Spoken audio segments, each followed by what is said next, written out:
ప్రజల్లోకి పోయి ఏదో ఒకటి చేయాలా అని ఒక దుర్బుద్ధితో వ్యవహారం చేస్తూ ఉన్నారు. 21 నెలల్లో కాంగ్రెస్ ప్రభుత్వం సాధించింది ఏందయ్యా అంటే ఏమీ లేదు, ఉత్త శుష్కప్రియాలు, శూన్యవాస్తాలు, డైలాగులు తప్ప తెల్లారు లేస్తే ఒక్క పని జరిగిందా? ఆ డైలాగులు కూడా ఎంత నికృష్టమైన డైలాగులు. ప్రపంచంలో ఎవరైనా సరే అప్పు లేని మనిషి ఉంటాడు ఎవడన్నా? ఉన్నారా ఇక్కడ ఎవరన్నా? ప్రభాకర్ గారు మీకు అప్పు ఉందా లేదా? అప్పు లేనివాడు ఎవడు ఉంటాడా? అందరికీ ఉంటుంది అప్పు. అప్పు లేకుండా పనులు అవుతాయా? అప్పున్నా ఎన్ని తిప్పలున్నా లోపల బనీనికి పొక్కలున్నా పైకి వెళ్ళి మాత్రం మంచి అంగి వేసుకుంటామా లేదా? మంచి అంగి వేసుకొని కడక్ అంగి వేసుకొని వస్తాం. ఎందుకు? మళ్ళీ ఎవడన్నా అప్పు ఇవ్వాలి కదా. దుకాణం నడవాలంటే తెల్లారి మరీ అప్పు పుట్టితేనే కదా నడిచేది, రొటేషన్ కదా. అట్లుంటుంది వ్యవహారం. కానీ మన ముఖ్యమంత్రి ఏమంటున్నాడు? అప్పే పుట్టట్లే అంటలేదు, ఘోరం. నా రాష్ట్రం మొత్తం సంకనాకిపోయింది, నా రాష్ట్రం క్యాన్సర్ పేషెంటు, నా రాష్ట్రం ఎయిడ్స్ రోగి. ఎవడిస్తాడు మరి అప్పులు? చివరికి ఏమంటున్నాడు ముఖ్యమంత్రి గారు ఈరోజు? చాలా విచిత్రం. నేను ఢిల్లీకి పోతే నాకు అపాయింట్మెంట్లు ఇవ్వట్లేదు, ఎక్కడ చెప్పులు ఎత్తుకపోతాడేమో అని భయపడుతున్నారు. ఎవడన్నా ముఖ్యమంత్రి మాట్లాడతాడా? నాకు అర్థం కాదు ఇంత దారుణంగా. ఇంకా నికృష్టం ఏంటంటే ఆయన అంటాడు, నీ గుడ్లు బీకి గోటిలాడతా, నీ పేగులు మెడలేసుకుంటా. ఇది ముఖ్యమంత్రి మాట్లాడాల్సిన మాటల. పేగులు మెడలేసుకోవడం ఏంది? బోటి కొట్టేటోడు వేసుకుంటాడు పేగులు మెడలు. నువ్వెందుకు? నాకు అర్థం కాదు. ఈయనే ముఖ్యమంత్రి లంకె బిందెలు ఉన్నాయనుకుని వచ్చినా. నేను చాలా మంది ముఖ్యమంత్రులు చూసాం మేము అందరం కూడా. రాజశేఖర రెడ్డి గారు, చంద్రబాబు నాయుడు గారు, ఎన్టీ రామారావు గారు, కిరణ్ కుమార్ రెడ్డి గారు, రోసయ్య గారు, చాలా మందిని చూసినాం. ఇట్లాంటి ముఖ్యమంత్రిని మాత్రం ఎవరిని చూడలేదు. కేసీఆర్ గారు ఒకరు కాదు, ఇంతమంది ముఖ్యమంత్రులను చూస్తే ఈరోజు ఇంత విచిత్రమైన ముఖ్యమంత్రి. ఇప్పుడు ఎన్నికల ముందు ఆయనే హామీ ఇచ్చాడు, నోటికొచ్చిన హామీలు ఒకటి ఇట్లా అట్లాగా 420 హామీలు, ఎవరికి ఏది అడిగితే అది ఇస్తా పో అన్నాడు. అర్రాస్ పాట లెక్కనే, వేలం పాటలాగా. ఏది? కేసీఆర్ 2000 ఇస్తుండా, నేను 4000 ఇస్తా.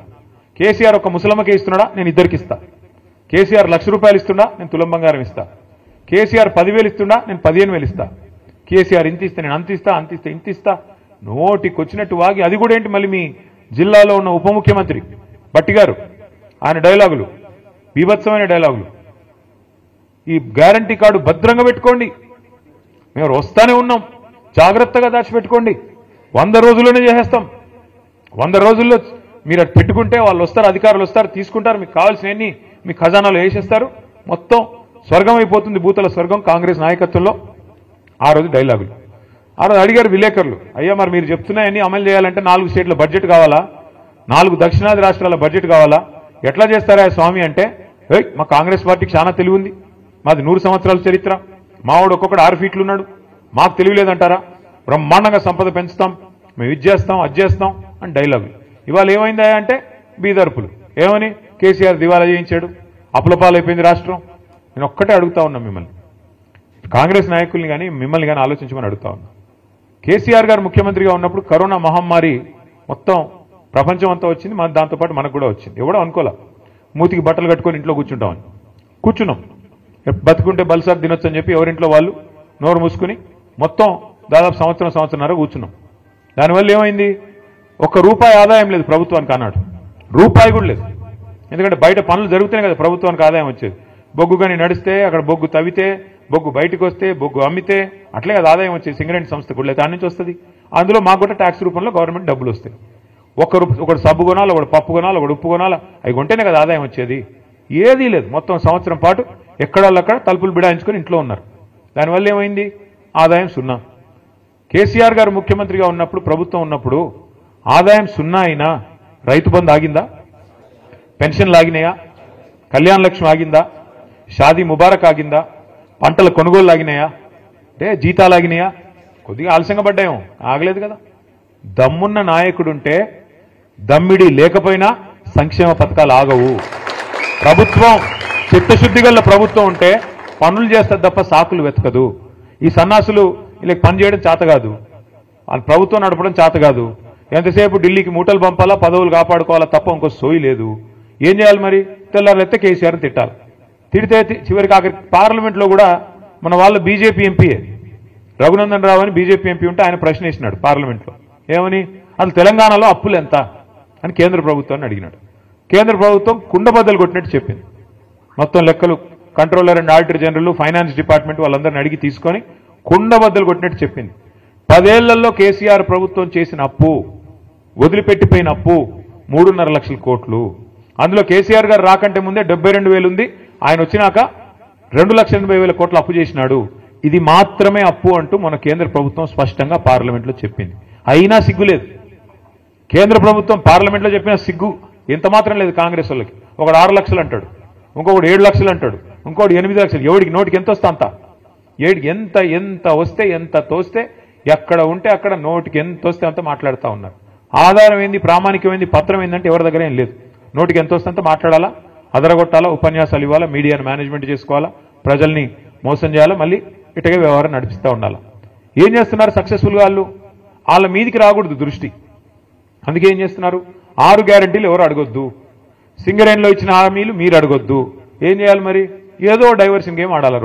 ఓ రోజు కాళేశ్వరంలో కేసీఆర్ అరెస్ట్, సిబిఐ అని కొన్ని రోజులు టైంపాస్. ఫార్ములా ఈలో కేటీఆర్ అరెస్ట్, వేసుకోపోతున్నారు, ఇప్పుడు వేసుకోపోతున్నారు, ఇంకో గంటలు వేసుకోపోతారు. ఇక తర్వాత రెగ్యులేటరీ విద్యుత్ దానిలో జగదీష్ రెడ్డి అరెస్ట్. ఈ టైపులో రోజొక్క సొల్లు పురాణం తప్ప 22 నెలల్లో 21 నెలల్లో ఒక్క పని ప్రజలకు పనికొచ్చేది జరిగిందా? ఎవరికన్నా? ఒక్క ఫ్రీ బస్సు ఏమనంటే ఫ్రీ బస్సు, అది ఎంత గొప్పగా ఉందో నాకంటే బాగా మీకే తెలుసు. ఎన్నడూ చూడని దృశ్యాలు చూస్తున్నాం ఫ్రీ బస్సుల్లో. ఏందది అసలు? ఆ దృశ్యాలు ఏంది, కొట్టుకోవడం ఏంది? ఎన్నడూ ఇంకా మనం అది విమానాల్లో కూడా ఉండవు. అట్లాంటి ఫ్రీ విమానం పెడితే కూడా అట్లాంటివి ఉండవు. ఆ టైప్లో కొట్టుకుంటున్నారు. అంటే ఇలాంటి తప్ప ఒక్కటంటే ఒక్కటి నిజంగా రాష్ట్రానికి దీర్ఘకాలికంగా మధ్యకాలికంగా పనికొచ్చే ఒక్క పని కూడా 21-22 నెలల్లో జరగలేదు. ఇంకా భవిష్యత్తులో జరుగుతుందనే విశ్వాసం అయితే నాకైతే లేదు. ఎందుకంటే తెల్లారు లేస్తే వీళ్ళకి డబ్బులే యావ తప్ప, ఢిల్లీకి మూటలు పంపి ఎట్లా కాపాడుకోవాలనే యావ తప్ప, ఎట్లా కేసీఆర్ గారిని మన పార్టీని బదనాం చేయాలా, ఎట్లా ఇబ్బంది పెట్టాలన్న ఆలోచన తప్ప ఒక్కటంటే ఒక్కటి పని చేసి ప్రజలకు ఇచ్చిన హామీ నెరవేర్చాలన్న సోయి మాత్రం లేదు. ఇంకా రాదు కూడా నాకు తెలిసైతే. నేను మిమ్మల్ని అందరినీ దయచేసి ప్రార్థించేది ఒకటే, మరి చాలా దూరం నుంచి 300-350 కిలోమీటర్ల దూరం నుంచి కూడా మీరందరూ వచ్చినారు, దానికి ధన్యవాదాలు. కానీ మిమ్మల్ని ప్రార్థిస్తా ఉన్నా, మొదటి నుండి ఉమ్మడి ఖమ్మం జిల్లాలో ఏంటో కానీ మనకు తెలియదు, 3 ఎలక్షన్లు కొట్లాడినాం మనం తెలంగాణ వచ్చినాక, 14లో, 18లో, 23లో. ప్రతిసారి మనకు ఒకటే సీట్ వస్తుంది. ఆ 1 అనే సంఖ్య దాటట్లేదు మనం ఎందుకో కానీ. అప్పుడు ఫస్ట్ టైం గెలిచినప్పుడు అప్పుడు ఏం గెలిస్తుంది? కొత్తగూడెం మొదటిసారి, కొత్తగూడెం ఫస్ట్ టైం, తర్వాత ఖమ్మం, మళ్ళీ తర్వాత భద్రాచలం. ఈ 3 ఇంకా కొత్తగూడెం, ఖమ్మం, భద్రాచలం. నా రిక్వెస్ట్ మీ అందరితో, అంటే అటు కాదు, కాదు ఒకటే సరిపోదు మరి. ఈసారి మనుగురు ఇస్తాం అంటున్నాడు ఆయన. ఒక మనుగురు సరిపోదు స్వామి. 10 సీట్లు ఉన్నాయి ఉమ్మడి ఖమ్మం జిల్లాలో. ఇంకా చెప్తాను. ఇంకా డీలిమిటేషన్ అయితే కొన్ని పెరుగుతాయి కావచ్చు. నేను మీ అందరితో ప్రార్థన, మీ అందరినీ రిక్వెస్ట్ చేసేది, మాకు కూడా ఏంటంటే 300 కిలోమీటర్ల దూరం కదా అని కొద్దిగా తక్కువ రాకపోక తక్కువ. ఈ దగ్గర ఉండే కాడ ఎక్కువ తిరుగుతాం, దూరం కాబట్టి అప్పుడప్పుడు మా అన్న పిలిస్తే చుట్టపు చూపుగా వచ్చేది పోయేది, లేకపోతే తక్కువ. కానీ మీరంతా చైతన్యవంతమైన ప్రాంతం. నేను ఎట్లాగో 10-11 తారీఖు వస్తున్నాను, భద్రాచలం తర్వాత కొత్తగూడెం నేను వస్తున్నాను. కానీ మీ అందరితో రిక్వెస్ట్ ఏంటంటే దయచేసి సింగరేణిలో ఉండే మేధావులు, ఆలోచన పరులు, విద్యావంతులు, మీ బాధ్యత కేవలం సంఘం కాడికే కాదు, మీ బాధ్యత కేవలం మీ టీబీజీ కేసుకో లేకపోతే మీ సంస్థ కాడికో కాదు. మీ బాధ్యత దయచేసి మీరు భుజాన వేసుకొని పార్టీని రేపటి రోజున ఇల్లందు కావచ్చు, పెనపాక కావచ్చు, కొత్తగూడెం కావచ్చు, ఎక్కడెక్కడైతే మీకు బలగం బంధుత్వాలు లేదా ఫ్రెండ్స్ ఉంటారో అన్ని చోట్ల కూడా దయచేసి మోటివేట్ చేయాల్సిన బాధ్యత, వీళ్ళు చేసిన మోసాన్ని చెప్పాల్సిన బాధ్యత, ముఖ్యంగా బీజేపీ రూపంలో కూడా మనకు వస్తున్న ముప్పు గురించి కూడా చెప్పాల్సిన బాధ్యత కూడా మన మీదనే ఉన్నది. మనం తప్పకుండా ఈ రాష్ట్రాన్ని కాపాడుకోవాల్సిన బాధ్యత మన మీదే ఉంది. ఎందుకంటే ఒక కేసీఆర్ గారికి తెలంగాణ మీద ఉండే ప్రేమ, ఒక కేసీఆర్ గారికి తెలంగాణ మీద ఉండే మమకారం ఎన్నటికైనా కాంగ్రెస్ కానీ అదేవిధంగా బీజేపీ కానీ ఉంటుందా ఒకసారి మీరు ఆలోచించాలని చెప్పి నేను కోరుతా ఉన్నా. ఎందుకంటే తెలంగాణ అనేది ఆయన సావు నోట్లో తలబెట్టి తెచ్చిన రాష్ట్రం. అన్ని రాష్ట్రాలకి ముఖ్యమంత్రులు ఉంటారు, నాయకులు ఉంటారు. కానీ ఇక్కడ రాష్ట్రాన్ని తెచ్చిన వ్యక్తే ముఖ్యమంత్రిగా నిన్నటిదాకా నడిపిన రాష్ట్రం మన రాష్ట్రం, మన ప్రత్యేకత అది. నా ప్రార్థన మీతో దయచేసి ఈసారి మాత్రం గట్టిగా పట్టుబట్టాలి. అది లోకల్ బాడీ ఎలక్షన్ అయితేనేమి, పంచాయతీ ఎలక్షన్ అయినా, గల్లీ ఎలక్షన్ అయినా లేదా ఢిల్లీ ఎలక్షన్ అయినా, ఏదైనా సరే ఈసారి మాత్రం ఎగరాల్సింది గులాబీ జెండానే.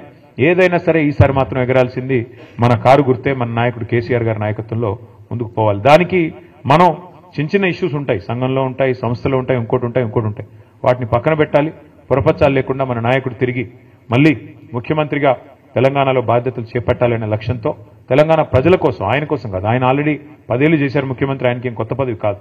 కానీ ఈ రాష్ట్రం మళ్ళీ గాడిన పడాలి అంటే తప్పకుండా ప్రజలు గుర్తు చేసుకుంటున్నారు. ఈరోజు మీరు ఎవరినైనా చూడండి, మీరు చూస్తూ ఉంటారు కదా వీడియోలు, ఎక్కడ పోయినా గుర్తు చేసుకుంటున్నారు. ఎందుకు అంటే దానికి కూడా కారణం ఉంది.